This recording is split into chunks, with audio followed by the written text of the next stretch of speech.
Hello. Welcome back to my channel. I am Monet and you are watching Life is Monet.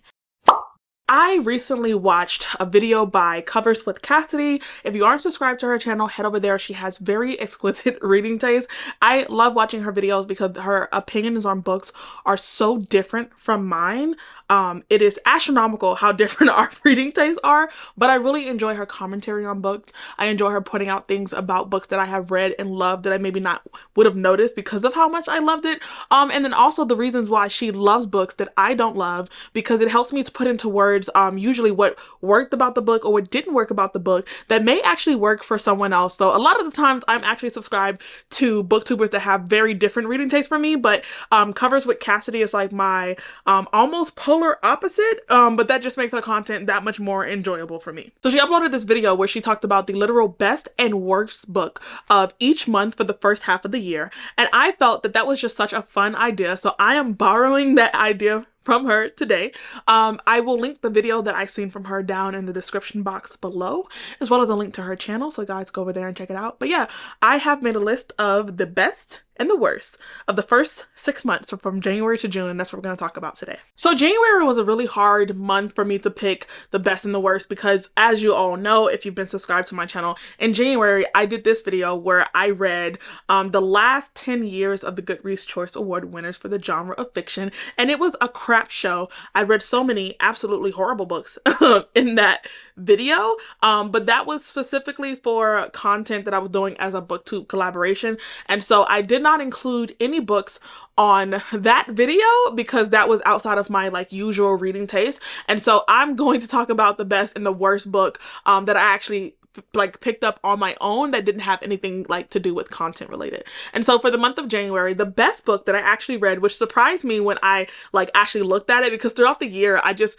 remember the best books that I've read, but sometimes I have a month where all the books I read were like mid or like mediocre or like kind of sucked, and then the next month I'll have like 3 5-star reads. And so it's really interesting to snapshot each month and my reading taste. So for the month of January, the best book that I read was Arrows of the Queen by Mercedes Lackey. This was a buddy read with Elliot Brooks and Jashana, and we all had very similar opinions about this book. It's the first time we've all read from Mercedes Lackey, who was a very prolific and popular author. She had a very expansive world, tons of things to read from. So this book in particular follows a young girl named Talia, and Talia lives in a very deeply patriarchal society, and so she's constantly suppressed by the multiple wives of her father. She is rebellious and she rails against a system that she really just doesn't want to participate in, and she dreams of one day being a herald for the queen in this world of Voldemort.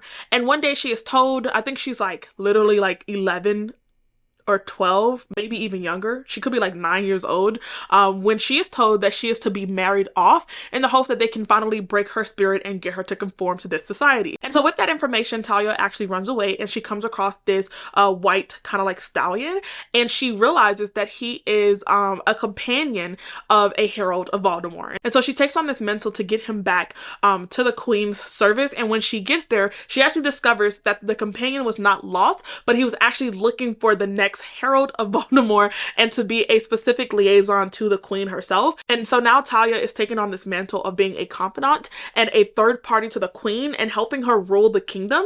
And so this book is really just about her just shedding a lot of the things that she was ingrained with in her childhood, her connecting to her herald and their bonding situation, her dealing with a very spoiled brat of a child, which is going to be the queen's child, and also building a relationship with the queen herself. It's a very short story, but I felt like Mercedes Lackey took advantage of every single second that she had with the readers. Nothing was wasted, and I really enjoyed Talia as a character. I loved her strength and also just admired her weaknesses, and it really shows through. This is the first time that I've seen a young adult character in a fantasy story where she is told that her feelings are okay, that she can be sad, she can be vulnerable, she can cry, and she can like really be down, and she can exist within that space, and like it's okay to let the things that have happened to you in your life affect you. I thought that this was just a beautiful on-page depiction of things. This book was released in like 1985, 87.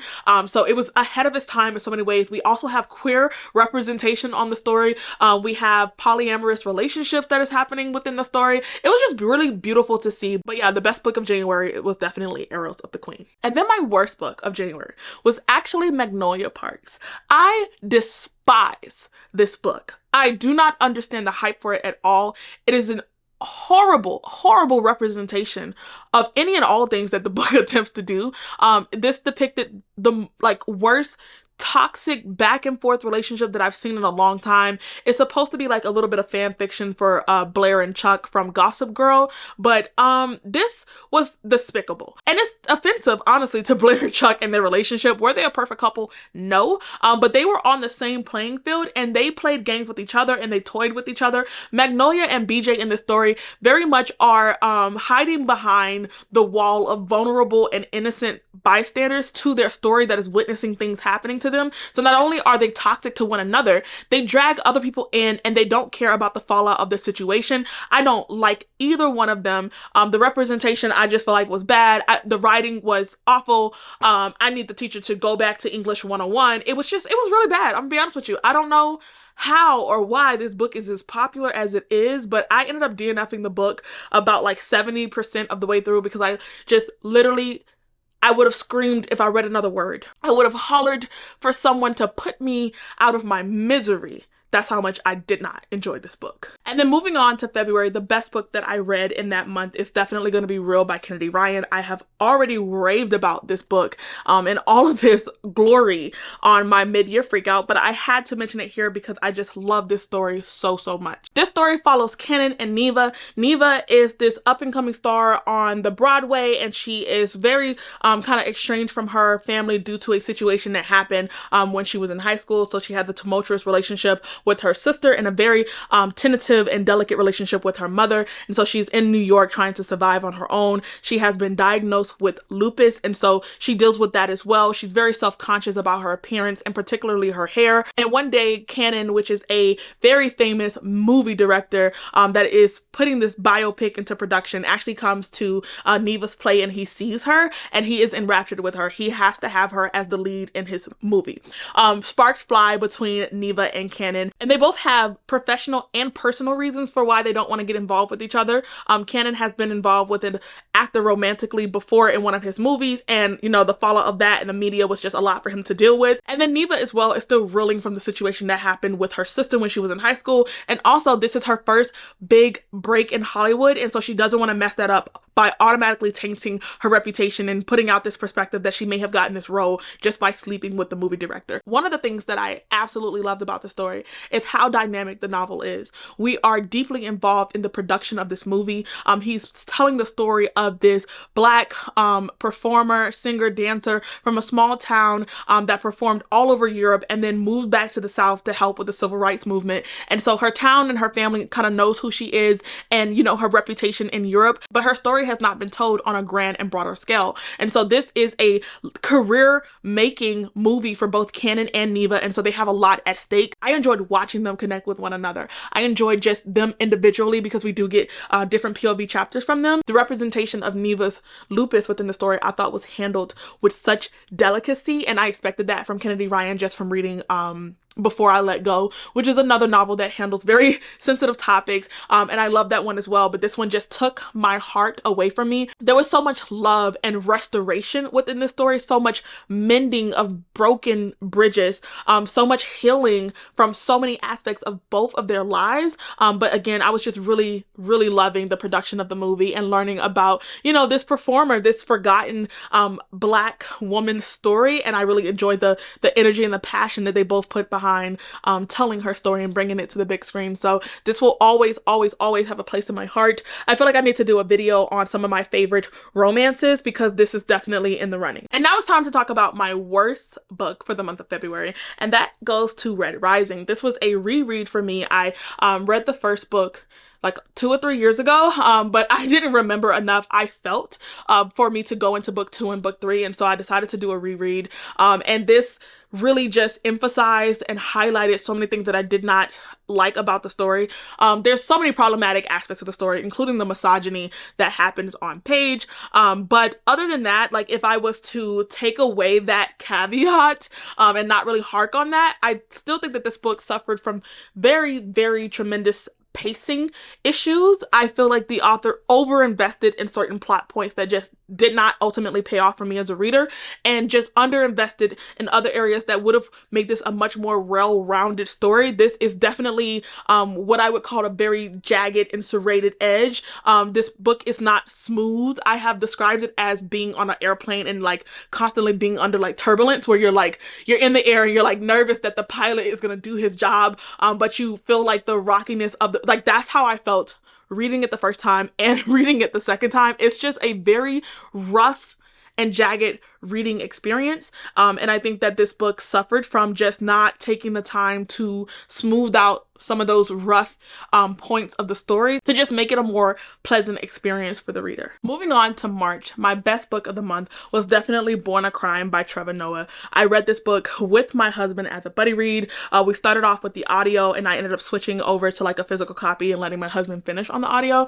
I love this story. There are quite a few autobiographies by authors that I feel like are just required reading that I loved and that is so dear to me, that was, you know, really life-altering in terms of my perspective on the world.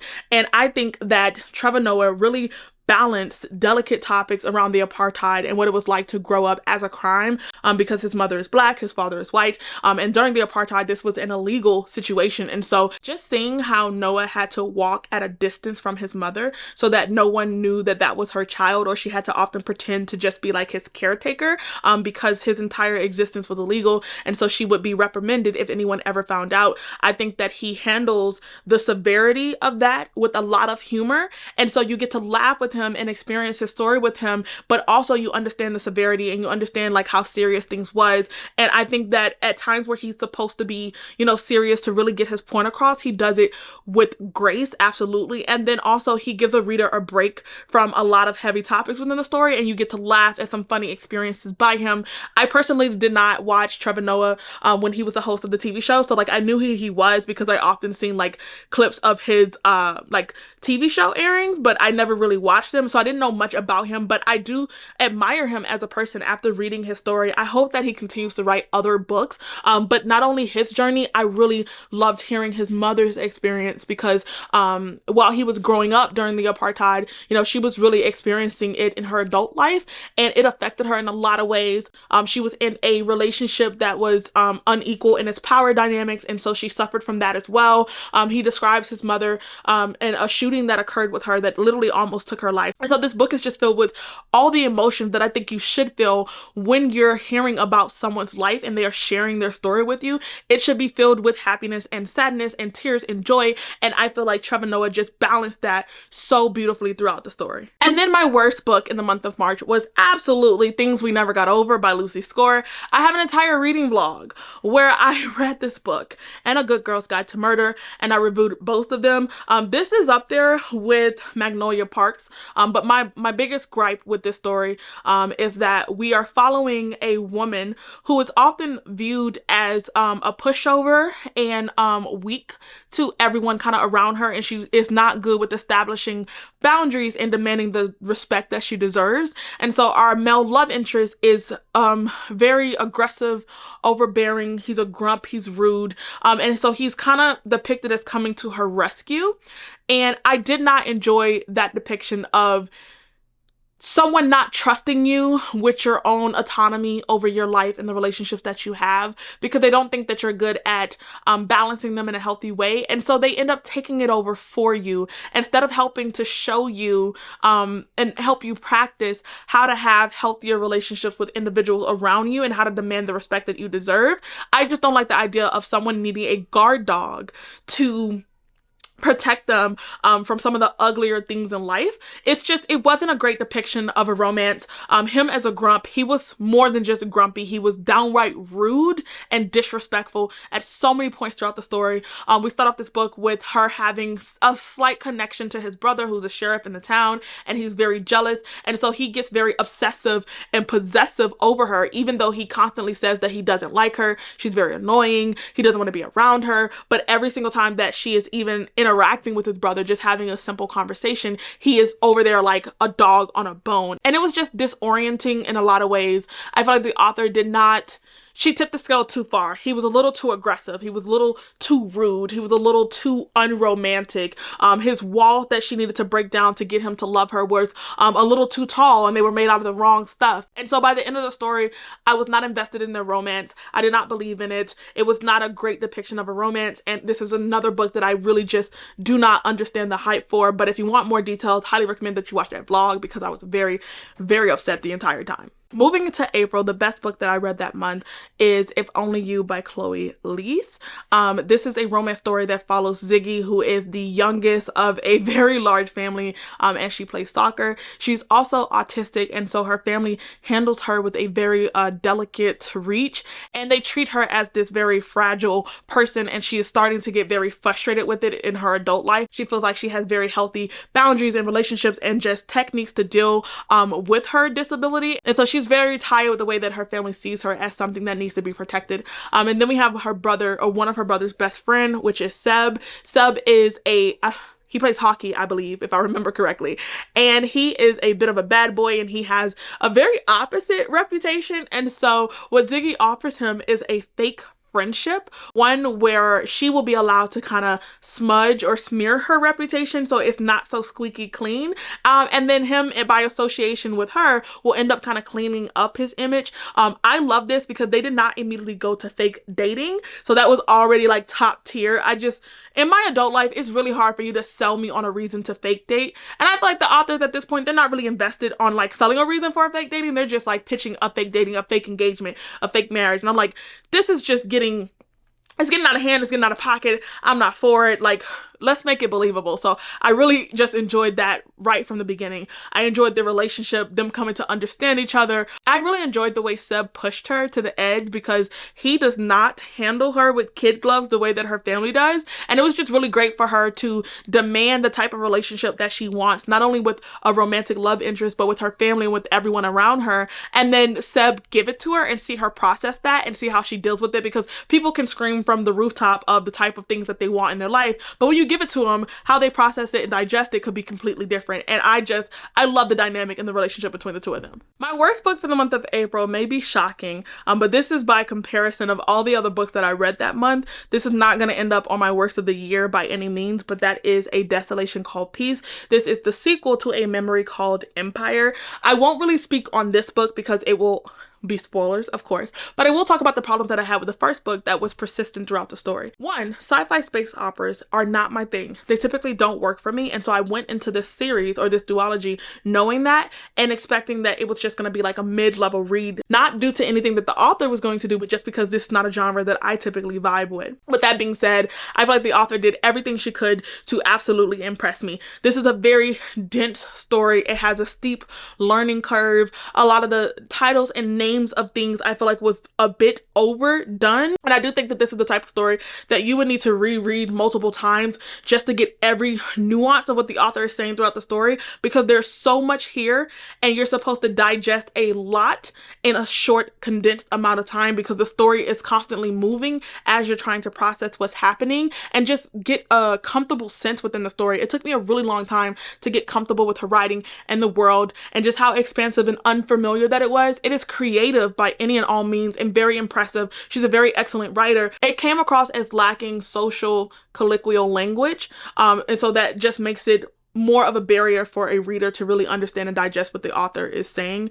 And I also feel like because the world was so expansive, and this was I think this is the author's first story, they were constantly working at tweaking the story to perfection and adding so many more nuanced details and just really trying to fill in every single crack and crevice of such a wide story. And it just got to the point where it was exhausting, and I just wanted her to like stop, like build the world. It's already vast and like massive, but like don't try to fill in every single like gap and tell a story and build out characters and have all these like political nuances to like, there was so much going on. And at one point I wanted the world to be built so that I could focus on the storyline and the characters, but the world just kept getting larger throughout the story in one book, and I was just like, this is a lot. Like, we're doing too much within the story for me to just really be on board with what is happening here. So again, it's not the worst book that I've read. It is very impressive, but it is my worst book for the month of April.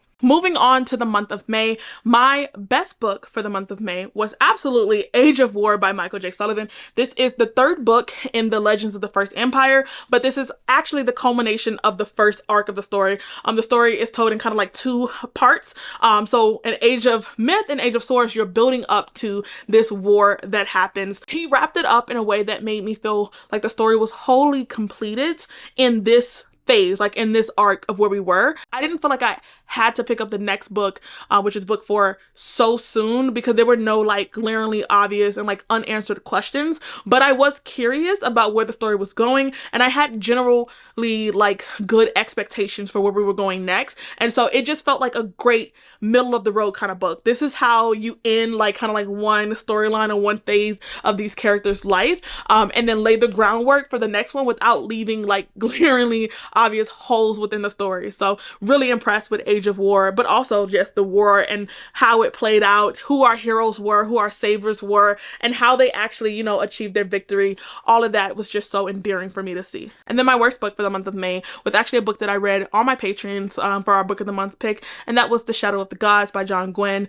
I have also tried to read Malice by him. I think I finished the whole book, but it did not work for me for a variety of reasons. The same reasons, honestly, that Brandon Sanderson typically doesn't work for me. I do think that like if you're a Sanderson fan, you would really enjoy Gwynne's work because they invest and take their time in areas that just don't appeal to me as a reader until it's too late. I am waiting to be enticed. I am waiting to be impressed. And they are in no rush. I'm not saying that they have to be, but by the time that John Gwynne in this story particular, and also in Malice, by the time he starts to really show his hand and show his tricks and what he's been hiding behind his back the entire time, I feel as though I am not there. Like I was running at a good pace with the story, and then it was just lagging and like moving so slow, and then I get to the point of exhaustion where I am kind of tired, and then the story takes off and I'm like, well, I don't even care anymore. Like why can't we can never seem to start off at a very good and copacetic space where like we're both moving at the same momentum.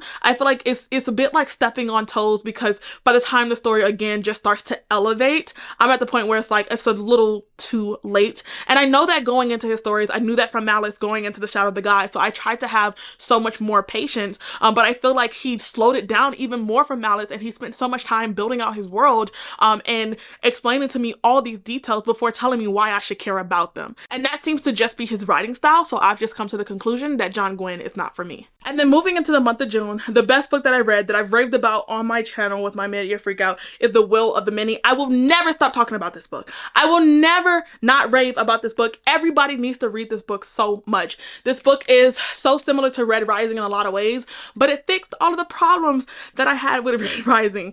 So yeah, I've already raved about it, so I'll be really quick with the synopsis. We're following Vis, who is the regal and royal son of a fallen kingdom that has been swallowed whole by this empire called the Hierarchy. And so he is inside of the Hierarchy as an orphan, trying to survive, until one day he is offered by this like higher up within the Hierarchy to go to this academy and to spy on individuals for the government, because the Hierarchy is at this point where it has expanded, conquered, and oppressed every nation that was standing. And so now the only enemy that the Hierarchy has is itself. And so we have 3 factions of the government in the Hierarchy that is at the point where they're getting ready to seize power from one another. So there may be a fracturing and a civil war of the society in and of itself.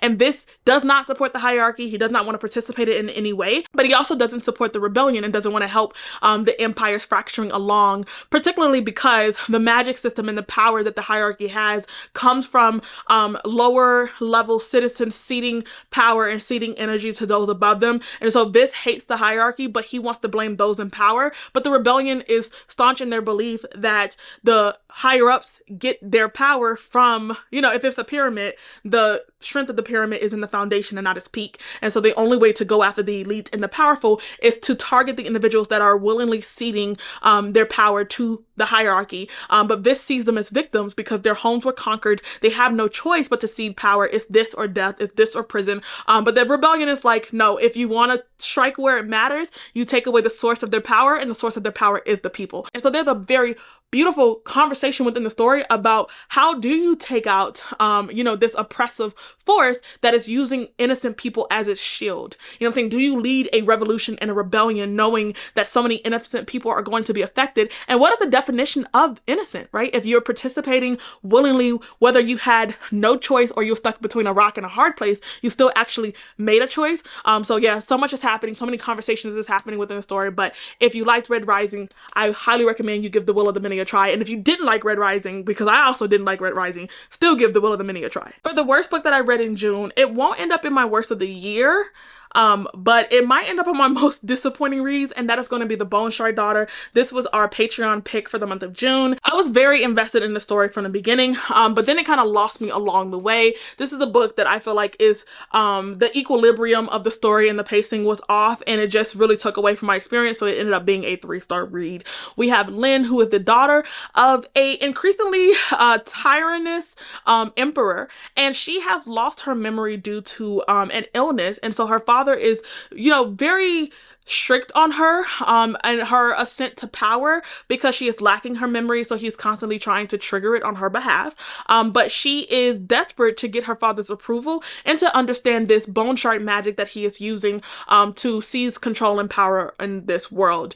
So as she starts to explore behind her father's back, learn the secrets of this magic system that he is refusing to teach her, she learns so much more about the empire than she bargains for, and realizes that her father, as much as he claims to be protecting the people, is actually the one that is kind of putting them mostly in harm's way. This book has a very enticing and interesting beginning. It poses so many questions to the reader, and so you spend most of the book processing the information and trying to get answers to your theories to confirm whether or not you are correct. And the author banks on that interest and that intrigue too long within the story. The interest that you have in the beginning is what is supposed to take you all the way to the end, because there's nothing in the middle that is a big enough revelation to snap the readers back to attention, to entice them again and make them, you know why they're there and why they're still reading this book. By the time that you actually get to the end of the story, you feel a bit frustrated and exhausted, because it's like nothing else has happened to make me like the book more than my initial interest, or to enjoy the book more than my initial enjoyment. And then the author does this thing where she answers all of the questions that she posed in the beginning of the story, just to tell you that you're wrong as a reader, and that everything that you were like theorizing and hypothesizing about was incorrect, and then the story's over. And so that just feels like, you know, that's disequal for me. It wasn't an enjoyable experience. I feel like you could have done more along the way to impress me within the story. You could have put some of the interesting things in the middle, maybe spread out some of the hints of like why my theory was correct or incorrect, before just like twisting everything on his head and then telling the reader, see you in the next book. That just was not a fun experience for me. And that pretty much wraps up my best and worst. And yeah, thank you if you made it to the end of this video. Leave me a star emoji, and I will see you in the next one.